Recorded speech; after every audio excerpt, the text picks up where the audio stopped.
everyone. Welcome to another exciting edition of Words, Images, and Worlds. On this episode, I'm delighted to be talking with author, comics creator, Michael Trachiotis. Michael is working on a new book called Once Upon a Time in San Francisco, and we will be exploring the history and background of the book on this episode.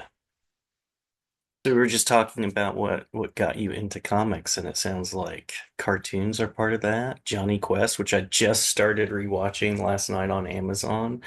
Any other media that you want to throw out that connected you with comics and storytelling? Um, really, it was just cartoons, of course, Hmm. cartoons that were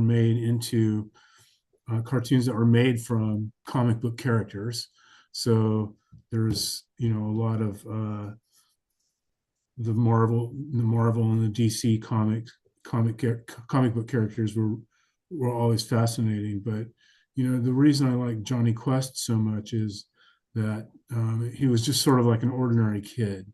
You know what I Hmm. mean? He had no superhero powers except for his senses and his wits, and of course, I love the family unit and the whole idea of this family sort of going out on these adventures together.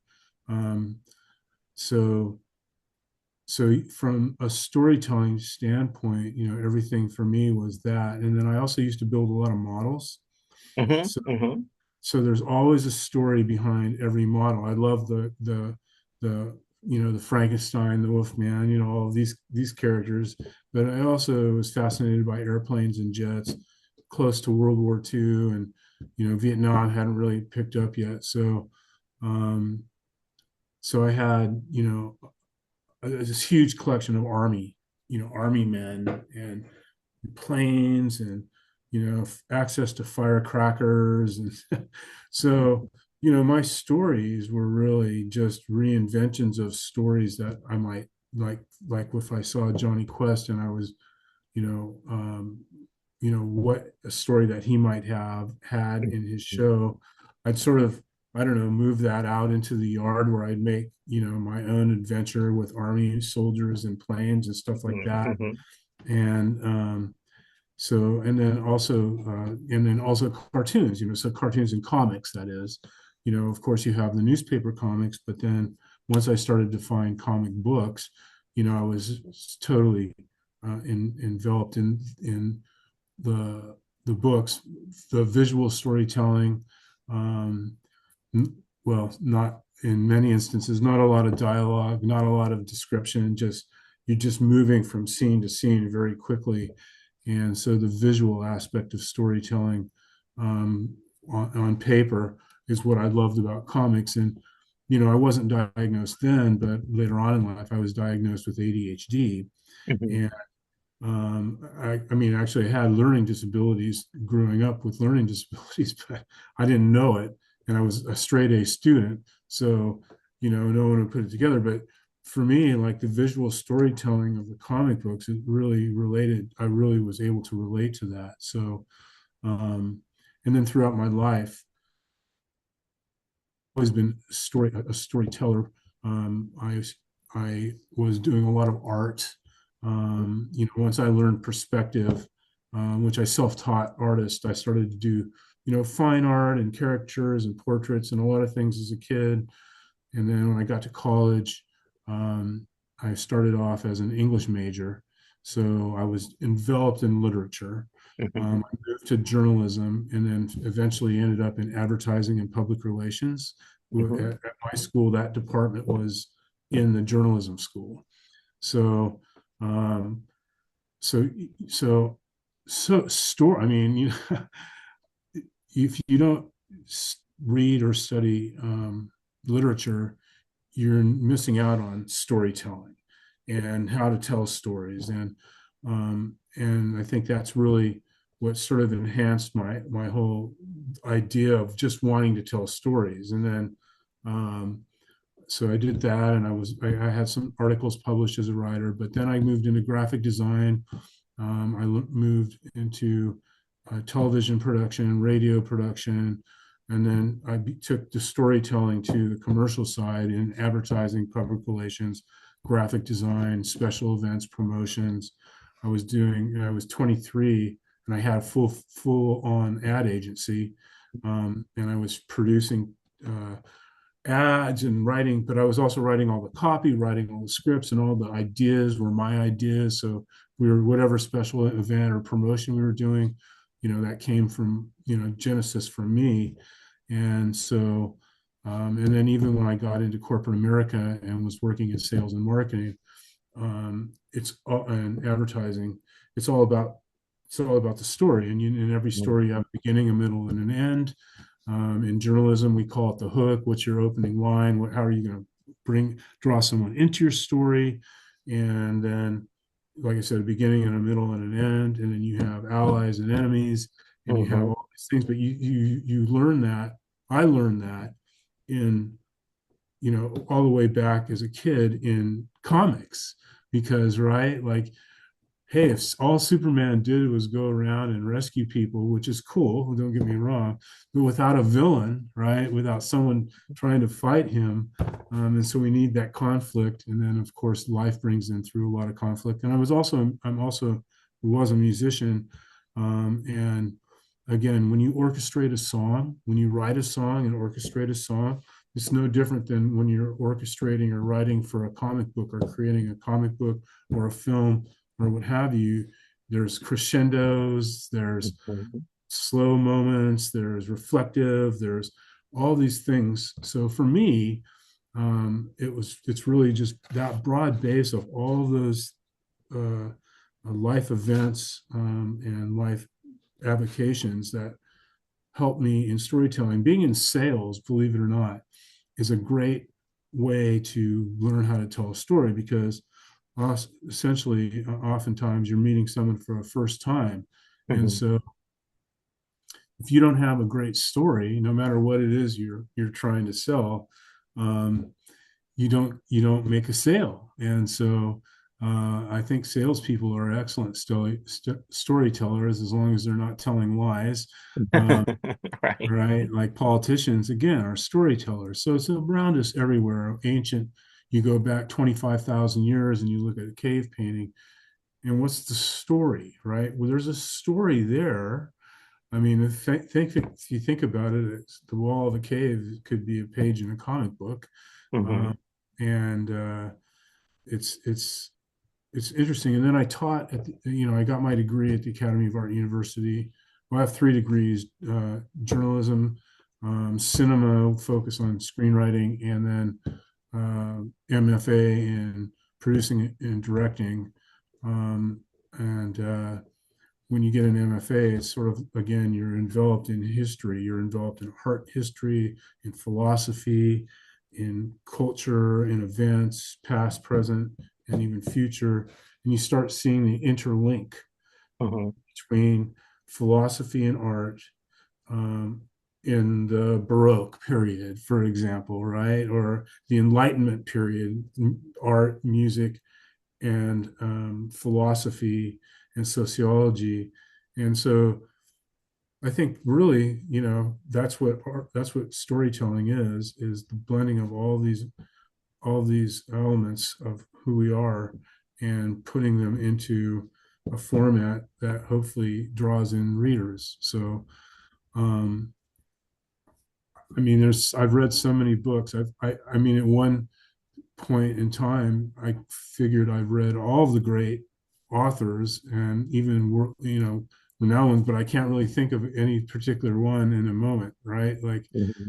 um, so so that's kind of, I guess, where all of the storytelling comes from, and then that's what I love to do, and I love to be able to hopefully create a compelling story that's not just visually interesting, but actually has some relevance. And so, Yeah. So what is the premise and maybe the inspiration behind Once Upon a Time in San Francisco? well,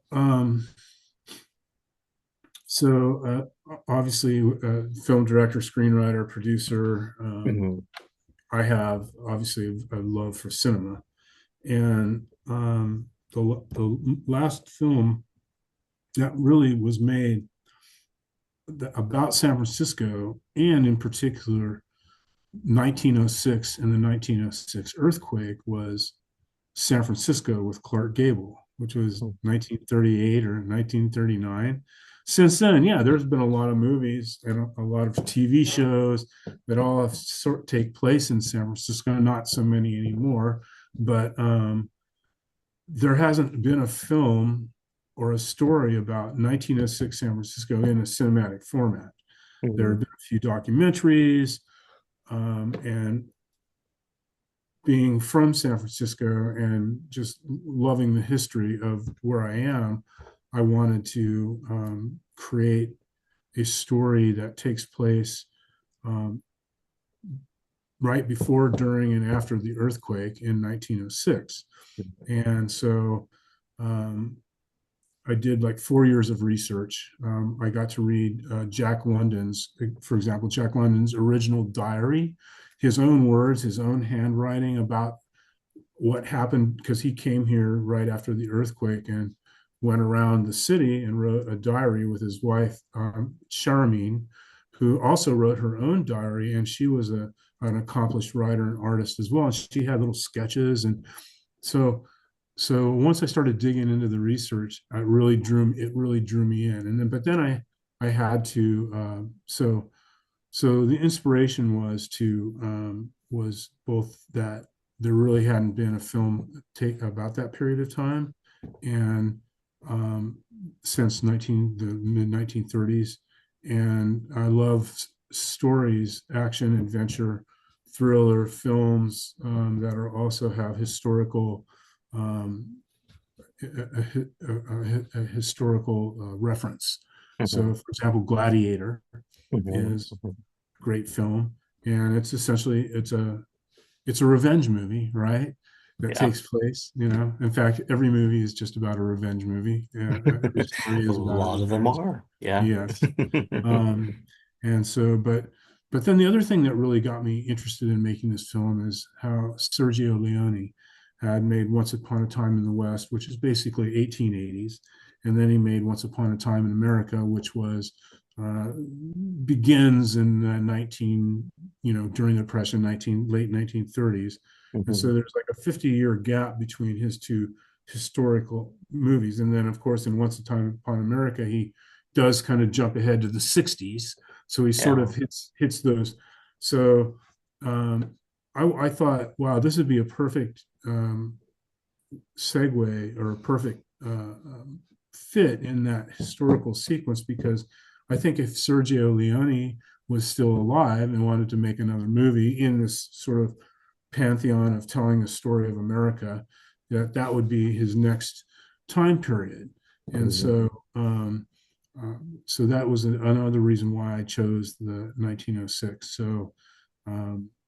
So that's really the inspiration for the story. But then the real inspiration came when I started reading about all the heroes.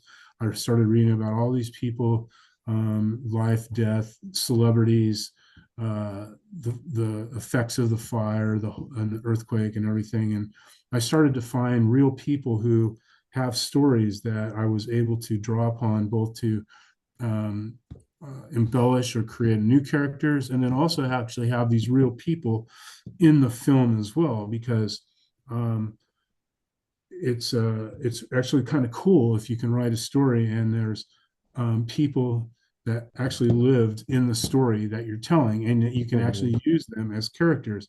And of course, with any adaptation, there's some embellishments and that sort of thing. But So that was sort of another reason that got me excited to tell this story. And but I had to find a main character, because I sort of had this ensemble cast of John Barrymore Jr., Enrico Caruso, the corrupt mayor, the mob boss, the chief of police, the fire department. And it was kind of cool. But when I got to meet Stan Lee, so I created a pre-vision comic book, Mhm. and I took it to Comic Con in like 2008 or 2009.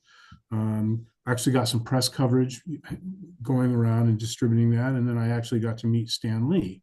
Uh, And so Mr. Lee graciously read the book, and because of he emailed me and we had a conversation, and I learned that it was a great story, but that I needed to have a real strong main character.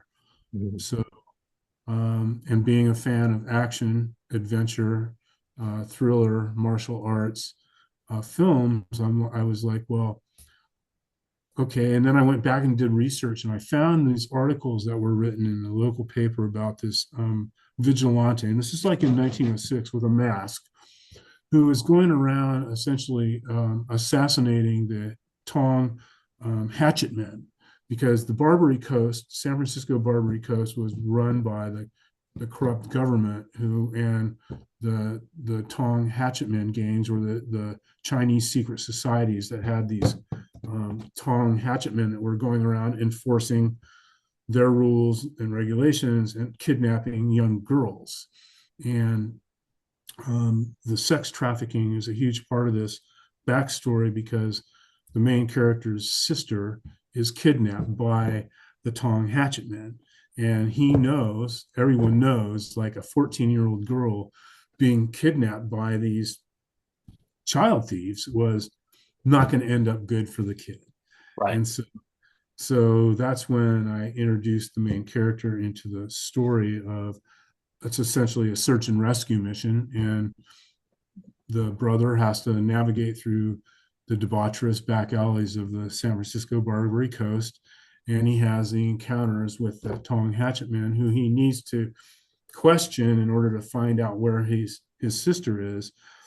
Fortunately, he has in possession of his own natural skills, and then also learned black hatchet warfare from the Aquanichu Native Americans, who, again, real tribe living at the base of Mount Shasta, using black obsidian rock to create these weapons. And so his black hatchets are carved from these rocks. And Mhm. then the fact that he has a cattle ranch, or he lives on a cattle ranch along the trail that goes from Sacramento up to Seattle. A lot of drifters would come onto the ranch looking for work. One of those drifters was a grand master, um, uh, grandmaster kung fu and martial artist, who was known as the the the werewolf monk, because he had that hair, um, the where people just have hair everywhere, right? Mhm. Like, and so and this is, again, is a real person who was the only grandmaster in all of martial arts history to master all 98 disciplines. He was a prolific martial artist. He stood for the people. He was kind of a rebel in some ways. Anyways, I manipulate it so that he's in the movie, and Interesting. teaches the main character, martial arts, not so much for defending himself or for offensive use, but as a means to find his chi, and to find, like, his inner self. Anyways, so the main character now comes to San Francisco. He possesses these skills, and he basically attempts to hack his well, he has to hack his way through these hatchet men to find his sister. The earthquake hits, the fire comes. He finds these roadblocks in the story, in the events, the natural events, but all the while still trying to find his sister. And so uh, I think if Stan Lee were still alive today, he would appreciate the change I made to the film, to the story. So so that's kind of, I mean, that's sort of the story itself and of itself. Mhm. But there's three. So, and then but the graphic novel, this comics or the graphic novels, were adapted from the screenplay. Okay, So cool, cool. this actually got me a lot of publicity when I was down the last time I was at Comic Con, because of the adaptation process. And what's interesting when you're writing comics script and writing a script for a film screenplay, there are many significant differences, and it's actually a really great learning experience um, the because in comics, you only have a panel Hmm. to demonstrate a kick, right, or a punch or something of that nature. And we might have a couple series of panels. Obviously, in a film, it's what a film is. Uh, so it's interesting how in the choices you make when you're writing a comic book, like what do you keep, what do you throw away, Hmm. and it's been a real learning experience. Then what I've discovered is because I have other artists do my artwork for me. Um, when I get the artwork back and then I look at my script, because they make this artwork from my script, I'm like, well, wait, now all of a sudden new ideas start hitting me. And Right. I and so I mean it's very enjoyable, but then it's like, God, I thought I was finished with this. And then you have to go back. So anyways, I don't know. I kind of rambled on there, hopefully not too long. I was going to ask about that relationship of comics and film, so that also taps into that question a little bit as well. Yeah, I mean, essentially the idea for me to even do the comic in the first place was I wanted to use it as a prevision of the film. And Mm-hmm. instead of just drawing storyboards, a comic to me is essentially a storyboard for a film. Hmm. It's just more interestingly, instead of just the 16 by 9, layout of a storyboard, which is usually just black and white, right? Like sketches and good storyboard artists have a way to do characterizations and illustrations that might reflect the chiaroscuro lighting or the scream, but that all comes out in a comic book, and well crafted artists or well crafted characters reflect this emotion in their faces. And so I wanted the film community to see me as a filmmaker and look at how I can create this prevision of the film. And so I haven't lost that idea. That's still a main purpose of the book, is to see how the film could play out. But now, that I have a publisher, that I'm going to actually publish the book and get it out there. It'll be interesting to see, how it may compete with um, you know, I don't have I don't have a flying superhero um, in a slick suit firing uh, firing pebbles from his fingers, or or overly sexualized women and girls in skin tight uniforms doing these uh, oddly sexually poses that I think are attractive to the 13-year-old testosterone growing person, and adults too. I mean, I get it. I'm not saying it's bad, but I just don't. You know, um, yeah. There's no. He's not out to save the world. Okay, Yeah. Yeah. he doesn't even care whether you like him or not. He doesn't care about money. He just wants his sister back, and so I want to Yeah. stay with that premise. And I think what's cool is that history. You can create something present day too, which John Wick in some respects is obviously it's a revenge movie, and there's really nothing historic. I mean, other than the make believe world that he's in, there's no history or anything, just pop culture. Hmm. But um, yeah, I like to have a story that's connected to culture and actually has interesting people and interesting characters. So the film has can have that, but I think the book can even have more of that, because if you're reading a book, you're connecting with the medium differently, and so I see those are the fact that the film story and the comic story can be the same. And oftentimes, comics are made of films after the film's already been released, right? Hmm. Star Wars is an example. When was the first Star Wars comic? I know it wasn't before the movie because I went and saw the original movie when it came out in a big, huge theater. And there was no, it was kind of cool. It was unique and original. I thought it was a little hokey at 18 or 17 when it came out. I was like, yeah, this will be good for like 8-year-old, 9-year-old kids, you know. And um, so it's a huge thing. And then who's the comic book art Moore? What's his first name? Um, Alan Moore. Alan Moore. Hmm. When I teach screenwriting, I actually do not have the students read any screenwriting book except for format. I have them read Alan Moore's Writing for Comics. Oh, Do nice. Uh-huh. you know that Uh-huh. book? Uh-huh. It's a crazy book. Some of it isn't really, some of it is him or whatever, but he draws the comparisons between writing for comics and writing for film and the Mm-hmm. similarities. And it's a real great way of seeing how these two mediums are really connected in so many ways. So that's why I love it.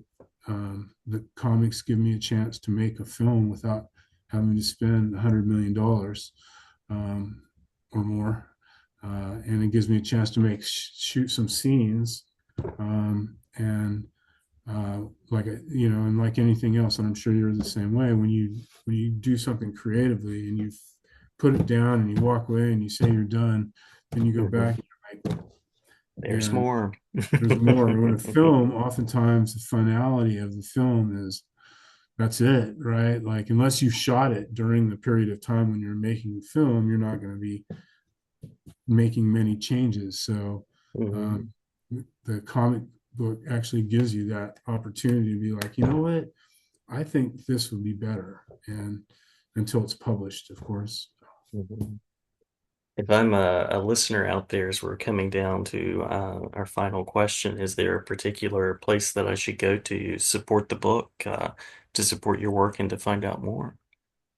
Um, you know, at this point, I just have my website. Hmm. So that's once upon a time in sf.com.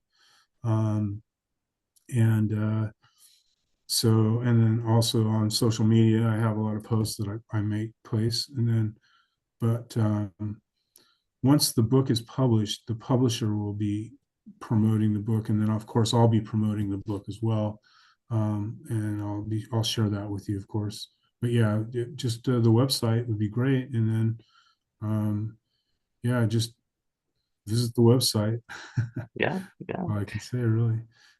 I'll make sure and link it. And I love what I've seen of your work so far. The pulpy aspects of it, the action, that gritty, character-centered storytelling. So looking forward to seeing it come together. Let's see here. How do I'm going to do so the pages are coming in. I have one chapter that's 16 pages, and those pages are coming. I haven't colored those yet. And then this is the third chapter, which is now getting into the fight sequences at the end of the story. So Yeah. this is just recently. This one is just I just finished recently coloring this and putting in the. You see the nun here in the lower right hand corner. Hmm. So she's based on a real nun who uh, was had all the respect in the world from her arch enemies, the Hatchet Men, because she was going around the alleys of San Francisco in the Barbary Coast, rescuing these women and these girls and Mm. taking them into shelters.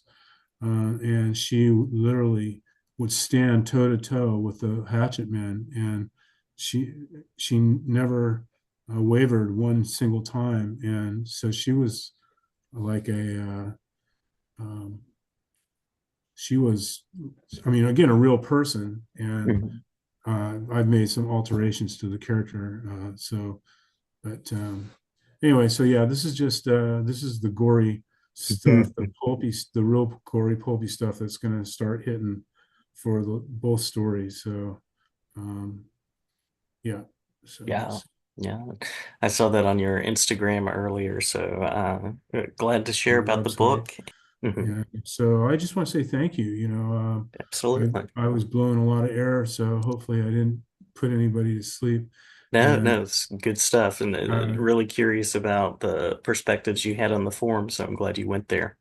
and also, I just want to say too, if you want to get this in or not, is like, don't give up, don't quit your dream, don't be discouraged. I'm 66 years old and I've worked in the film business, but I've never achieved my dream, which is to be a screenwriter and then also as a comic book creator to have my comics as created and distributed as well. And so um, when you have that creativeness, it's you against the world. And there's Mhm. so many talented people out there, so many talented writers, so many talented artists. It can seem overwhelming. It can seem depressing even at times. And so I just say to artists and writers and comic book creators, keep the strength and never give in, never give up, never let anybody tell you who to be or what to be or how to be. And if someone doesn't like something that you've put out there and they're not going to back you or distribute it or pay for it, guess what? That just means another open door. And I had a great Academy Award winning screenwriter once tell me, David Webb Peoples is his name. He wrote Blade Runner, worked on Blade Runner, the first Mhm. one, Mhm. Unforgiven with Clint Eastwood. He said, "You may you may have to talk to 100 people or more before you find one that's gonna buy what you have. So never give up and never give in." So I just want to share that.